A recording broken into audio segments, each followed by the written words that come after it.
Well, baby, I'm on it with a bottle of wine and an old dirt road, and ready to go if you want to.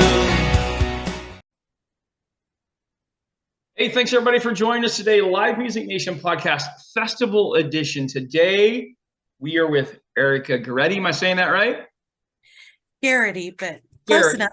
All right, Erika Gerety. She's with the Albuquerque Folk Festival. Erika, thanks for joining us. Sure.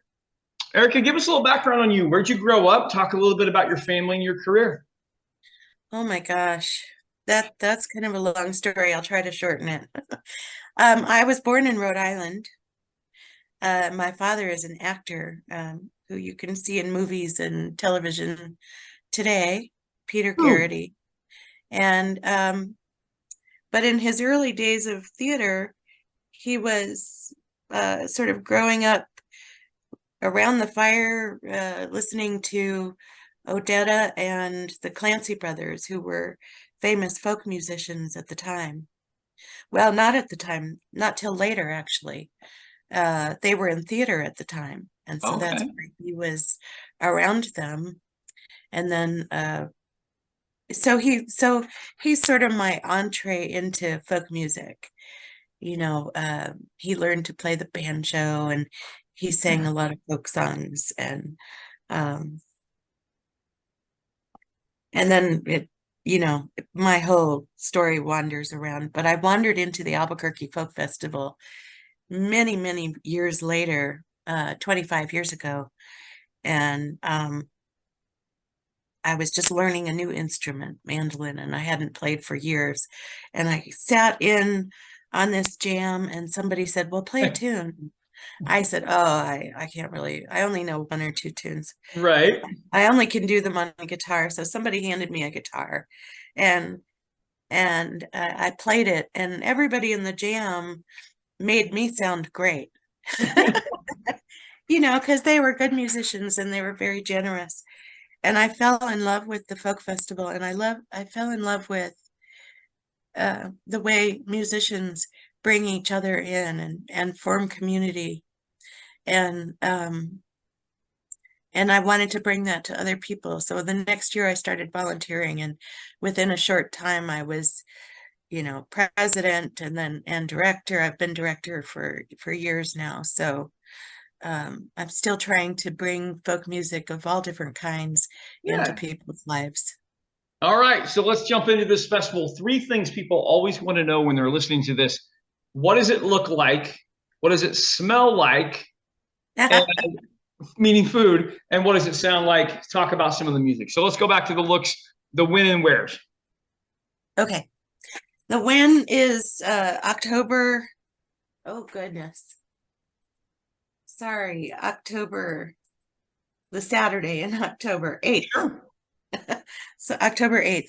And we're also going to do some music on Friday night, October 7th, which is Okay. new. That's new this year.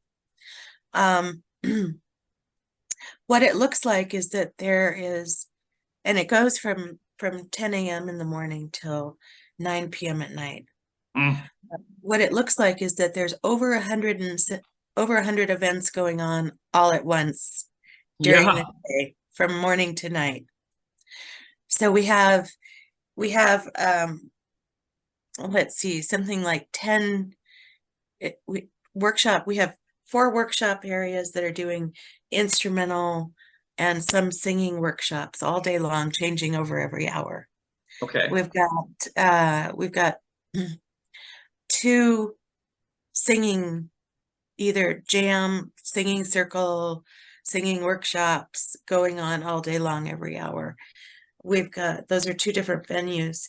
We've got 2 different, well, this year we mostly only have 1 dance venue. So there's different dance workshops going on each hour. So there could be like a country 2-step or a hula dance Yeah. or tango or whatever. And there are 4 stages, and then there's what we call the welcome tent, which is another performance area. Uh-huh. There's a hosted jam area that changes out each hour to different kinds of music. Okay. Could be bluegrass one time, and then folk or country or Celtic or something.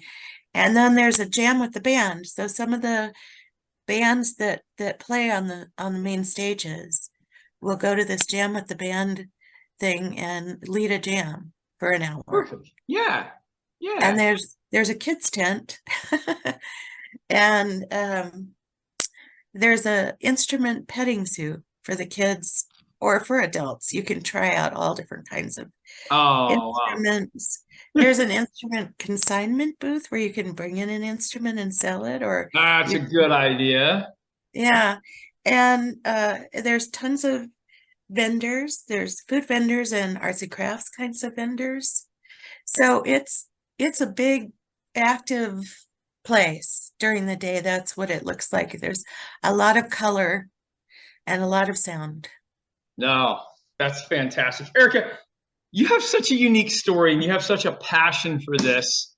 Talk about life in Rhode Island. Is there a lot of folk festivals there, or is this kind of a rarity? Well, I lived in Rhode Island as a baby and again as a teenager, but I didn't have a lot of time there. I've really spent more of my time in New Mexico. Okay. But I can tell you that there is a lot going on there as well. Most of my experiences were in Celtic music there. Mm-hmm. Because we used to have Celtic jams and house concerts and things like that. And it was a Celtic festival. But yeah, that's all I can tell you about Rhode Island. No, that's great. That's great. Okay, I got a couple of fun questions for you. First one, because we tour the nation, I always just like to survey where people are coming from. So I want to know the best concert that you've ever seen your entire life. Oh my gosh. Oh, that's a really hard question. Mm-hmm. Okay. One of my favorite concerts, I was at the Four Corners Festival, and and there were great bands, really high energy bands. And then Tim O'Brien came on. And it was the end of the night.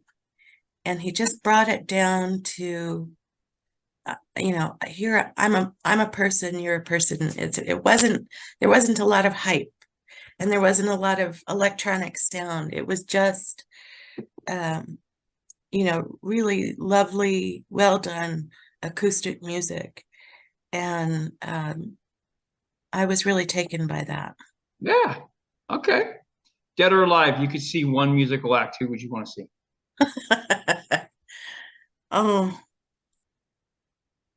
I would see my husband, Dave Para. Hey, Dave! Yeah. Gotta love that. What a great answer, Erika. Perfect. Yeah, it sure is. I've been a little selfish with my questions today, Erika. This segment of the show, you get to ask me a question. What would you ask me, Erika? Well, I'm curious, first of all, what kind of music do you do?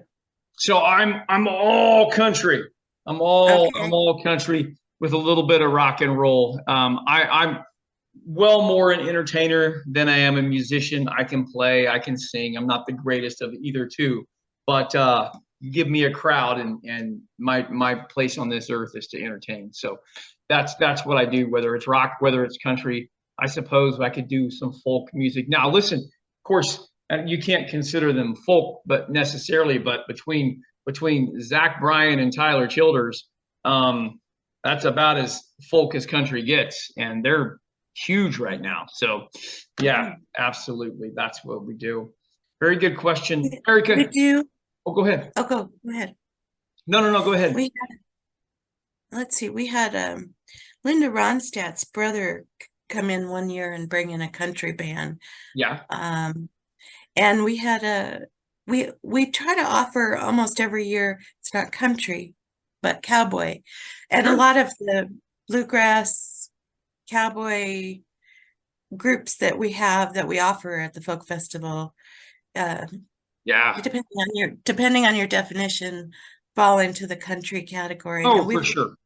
We have some really well-known groups here in New Mexico, South by Southwest. Many of the moved to, oh, you know them. Yeah. And yeah. And Bill Hearn, who's played with, Lyle Lovett, and he and his wife, I was just talking about this on the radio the other day. They were blind and they just made a huge name for themselves here and in Austin.